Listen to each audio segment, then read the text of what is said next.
It's been a little over 24 hours, and there's still questions about Aaron Rodgers and that positive COVID test. It is official. He was not vaccinated. That had been reported yesterday, but it was underlined when it was announced that he had tested positive and would not play on Sunday. Remember the rules.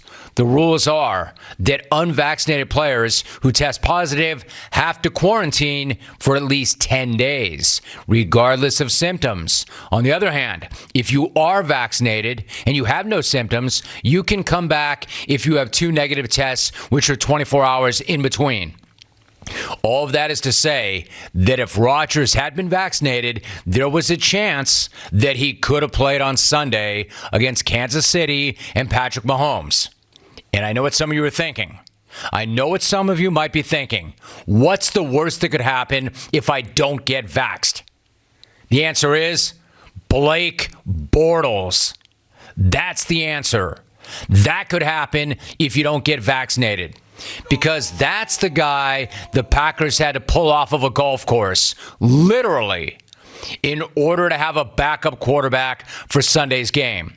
According to the AP's Mark Long, and I quote, former Jaguars legend Blake Bortles was even through 7 holes on Ponte Vedra's Ocean Course this morning when he got the call to fly to Green Bay. He was staring at double bogey on number 8 when he picked up. Gotta love the boat. End of quote. True enough, you do gotta love the boat. Everybody loves the boat. And the boat was having one hell of a round. Even through 7 on the Ocean Course? I mean, sure, he was looking at something ugly on number 8. But if I know the boat, the way I think I know the boat, he was going to bounce back strong on 9, play well through the turn. Because nobody rebounds from adversity like the boat. But instead of carting something in the 70s on the Ocean Course, the boat had to jump on a plane and then fly to Green Bay. And honestly, I know that right about now, everybody is so sick and tired of COVID and hearing discussions about vaccines. Like, I get that. I know that. But when we're talking about one of the greatest quarterbacks of all time, missing a game against a younger all-time great, then it is a topic. Because that would have been one of the matchups that you would have circled on the proverbial calendar when the schedule was released. And now it's off. Patrick Mahomes v. Jordan Love does not have quite the same ring to it, does it? And don't even get me started on Patrick Mahomes v. the boat. So yes, vaccines are a topic again. And it's also going to be a topic when people thought that somebody was vaxxed, only to find out that he was not. Then there's that report from ESPN that Rodgers had, quote, pursued an alternative treatment and then petitioned the NFL to recognize him as vaccinated, end of quote. And of course, that didn't work because the guidelines were pretty clear.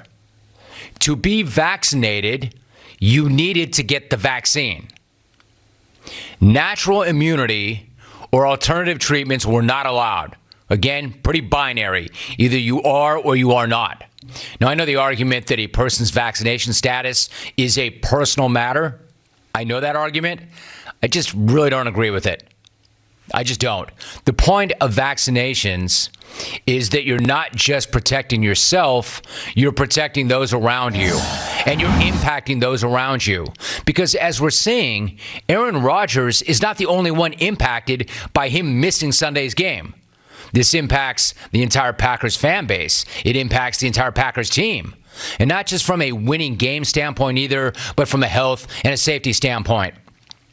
And there's also this, right? Not to get too far into the weeds, but if you were somebody who got down on the Packers season win total, would you have been interested to know if their most important player was or was not vaccinated?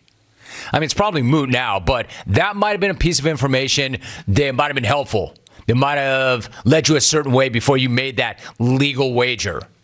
So it's not just about that answer to the question back in August that gave people the impression that he was vaccinated. There's more to it. It's the other images that we have seen where he appeared to be doing things that would violate protocol if he wasn't vaxxed. So now you have the issue of whether or not he was violating COVID protocols by having press conferences without a mask, by standing on the sideline in the preseason without a mask, or whether the league would let that slide, and whether the images and videos of him from an indoor Halloween party are also violations of protocols. You see, a press conference detail is significant because the rules are unvaccinated players have to be masked up at all times when indoors at the team facility and also the stadium on game days, but Rodgers has not worn a mask during his pressers. So when you see all this stuff, you would assume he is vaccinated. But now that we know he's not, now what? Has he been violating protocols all along? Has he been fined all along and nobody knew it? Or has that not happened? I mean, what's going on here? What's going on? The NFL issued a statement which read, quote, "The primary responsibility for enforcement of the COVID-19 protocols within club facilities rests with each club. Failure to properly enforce the protocols has resulted in discipline being assessed against the individual clubs in the past. The league is aware of the current situation in Green Bay. Be reviewing the matter with the Packers." End of quote. So it comes down to this. It's still kind of confusing, right? But it's confusing as to why it's kind of confusing. Like, how did we not know this before? Why was there all this secrecy surrounding this?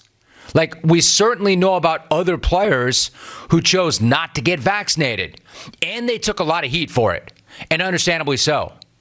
Maybe that's the reason that Rodgers said he was, or never said he wasn't vaccinated, only that he was immunized.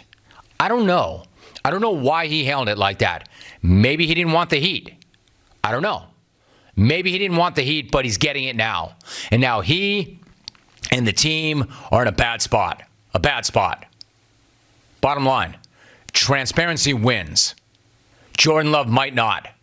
I know the boat won't, or he wouldn't have been on the golf course in the first place. Like, you want to quantify. You want to quantify the importance of an Aaron Rodgers absence against Kansas City. After Kansas City barely beat the Giants on Monday Night Football, the consensus line at the Vegas sportsbooks was a pick'em. Now the Chiefs are a 7-point favorite. Meantime, odds maker Jim Rome would move it another touch if he were to find out that the boat is starting.